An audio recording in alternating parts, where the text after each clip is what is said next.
Okay, hi guys, this is Blueberry from Passion Guild, and I'm going to just do a random commentary about this dungeon. This is the first dungeon you have in mind, Odyssey. This is alpha testing for area games. I'm playing Cleric, and there's two other Clerics, Hexy, Siek, yeah, there we go. And the Mage, Alia, and our tank, Covenant, there we go. Dungeons are impossible without a tank. However, a tank can solo it if they have like tons of pots and regen food. One buff that you should never use as a cleric in a dungeon, unless you're away from the tank, that's what I did, is Feverish. This is lowest defense. You see the question marks? That's quest item. When you start a dungeon, you always have two quests that you can pick up the first time only. So what you should do as a group is you should kill as many mobs as you can, so that you get quest items for everybody. So only one person can pick it up, and if 5 people need it, you need a lot of mobs. Also, you have a 1 to 2 hour time limit. It doesn't really tell you until you have like 5 minutes left to use your notification, which they should give you notifications longer, or at least put a timer somewhere. But yeah, so you should kill as many mobs as you can, because they have a chance of dropping a canyon box, which I'll show later. I think I picked up from the boss. But they also drop normal mobs. And they also have a chance of dropping blues. Blues rarely ever drop outside of dungeon. But it's funny because I've seen purple drop outside of the dungeon. I've never seen a blue. Purples are better than blues. It doesn't make no sense. However, you can get like random boxes outside of dungeons, and they give you like random blue jewelry. Anyway, yeah, the dungeon itself is not that big. There's a lot of mobs in it though. It's not that big. There's like 3 mini bosses and 1 boss. The boss, however, I think they're gonna tone down the dungeon, because this is in normal mode. You can select like normal, easy, hard, maybe normal, super hard, easy. I don't know, because we can only do normal and alpha. And you can only enter a dungeon 5 times a day. Yeah. So the boss, they're gonna have to tone down the dungeon, because the boss in normal mode, he like one-shot people with his AoE. But I think the strategy is to once he does his AoE and he's about to do it, you can see it happening. You have to step out of it, even the tank. Because I know GM Venom. he went to the boss, turned on God mode, and then he gets one-shotted by the boss. That was pretty funny. GM story of the day. Their God mode fails. Anyway, gonna skip forward a bit because Monster Clan is kind of boring. It's all the same.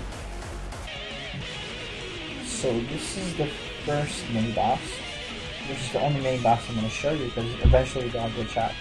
So you get a brief glimpse of the map to see the boss location.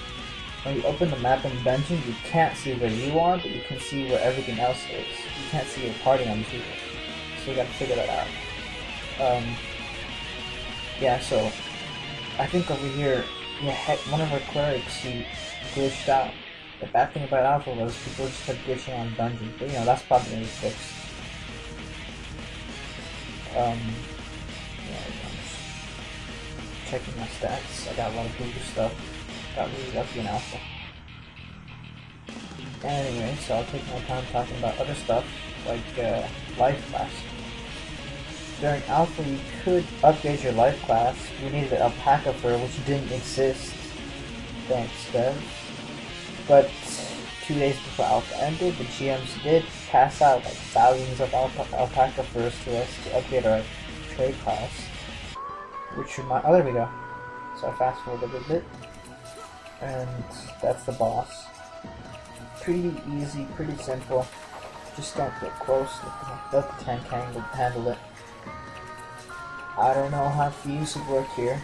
You have to have clerics or a good beat with high evasion or something. Because the mini boss just hit hard. I would hate being feet. I don't know. I never played Thieves in any game. Never ever played Thieves. Yeah, so pretty easy. Anyway, so the GMs did pass out a pack up for to get our trade class jobs advanced. Because once you hit 30, you can't make anything beyond 30 unless you advance your class. So for Taylor, it was like Mercer and something else. I know for chefs, it was tea maker and I don't remember. And blacksmith is weaponsmith and armorsmith. There we go. So the difference between a Mercer and a armorsmith is a Mercer can make armor, cloth armor, you know, all the light armors, while armorsmith can make tank armor. And a weaponsmith makes, you know, all the weapons. Pretty basic. Honestly, I don't know the difference between the two chef jobs. I think maybe one makes like MP food, maybe, I don't know. One makes HP food. Maybe one makes pots and the other makes you know, heal over time food. I don't know. Anyway, you can't get pots in this game after a certain level. You can buy them, but you know, they're so small. They heal such a small amount. You have to rely on chefs. So there you go. It's a plus for you chefs out there.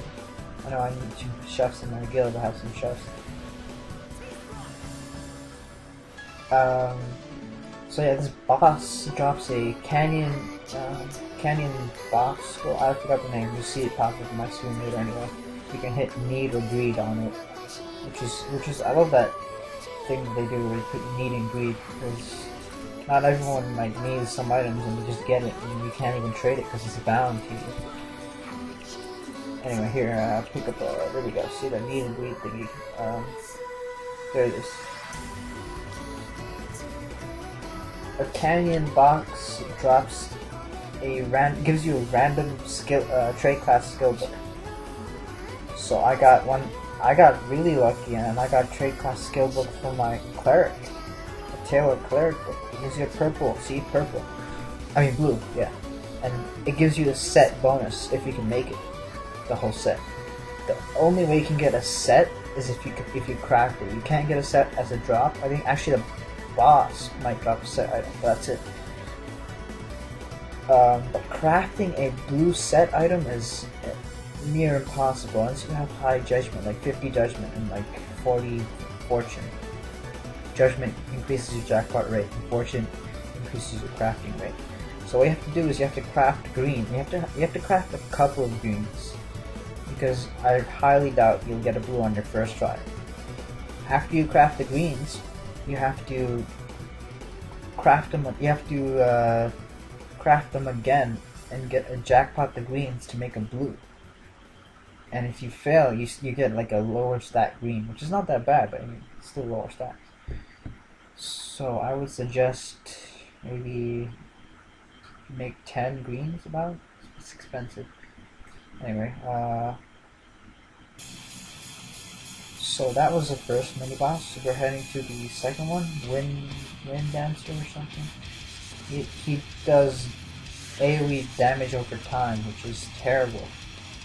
The damage over time it hurts. All you need is a cleric with heal over time, because you'll pretty much counter your damage over time and give enough time for the healers to heal, the clerics to heal again. And Sanctus is just amazing. It nullifies damage by a certain percentage according to your attack. Anyway, all that stuff you guys already know. So let's just talk about some other stuff like Doll Masters. I heard people giving rumors about that. No, they're not a advanced class. They will most likely appear in another race, as will a range type class, which most likely will use whips, which I think is pretty unique. I mean, I've never seen whips. I like playing range. It's kind of weird, but you know, unique too. I think I talked about pets, so that's not about pets. Pets give you a stat boost. You get a free one at level 20. They do not pick up items. most likely there'll be like a cash shop pet that'll pick up items or something. I don't know. Maybe they'll just add it later. That's the AoE heal. Looks pretty epic.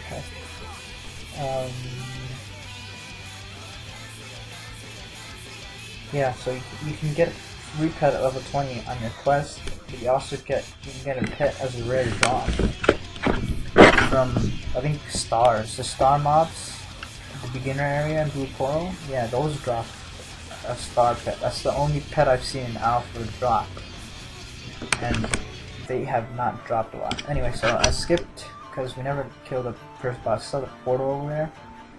Yeah, so I just kept running to the portal, but you don't run to a portal to get into the dungeon. You actually have to talk to the dungeon master, and he teleports you in. There's no point to the portal. It's pretty misleading. It's pretty funny though. I just kept running into it. Like I thought it was lagging or something. Anyway, as you can see, we're all DCing because once you get in, Alpha's so messed up. Everyone just kept DCing. Luckily, I made it in. I was just surprisingly lucky in this game. Anyway, so the battle class job advances, which are not out yet, but might be soon, probably late open beta, I don't know. So the clerics, it's Geomancer and Exorcist and Priest. Priest is all out heals, Geomancer is like a hybrid, and Exorcist is DPS, but thieves can turn into ninja, jokester, and something else. Jokester is like traps, and, I don't know what ninja is. Ninja's pretty cool though. Sounds pretty cool. Mages can go, I don't know what mages can go. Probably dark or something else. I don't know. No, Scroll Master. There we go. Scroll Master, Sage. Don't rely on these because the names are probably going to be localized. These were just Korean translations, so yeah. And tanks can go Magic Knight, which sounds pretty interesting. They can go Guardian, which sounds like more of a tank, or they can go Gladiator or Light Fighter, which I think are the same thing as Magic Knight. Probably, I don't think it has 4 classes. I think it's just they translated wrong. Anyway, they're not even out in any of the Lime Odysseys yet. Sooner or later. So yeah, mounts. So level 8 main quest, you get a free mount. Humans get a unicorn ringer thingy. It's called a ringer. Turgo gets a giant hamster. It's pretty cute. And the mouse people, I forgot their names, they get a mecha turtle, which is just amazing. You can buy all of them at their starting towns for 5G from the Ghost Immersion. Anyway, running out of time, so I'm just going to end it here. Look forward to more videos, more commentaries by Passion Guild. Check out our website on the description, and thanks for watching.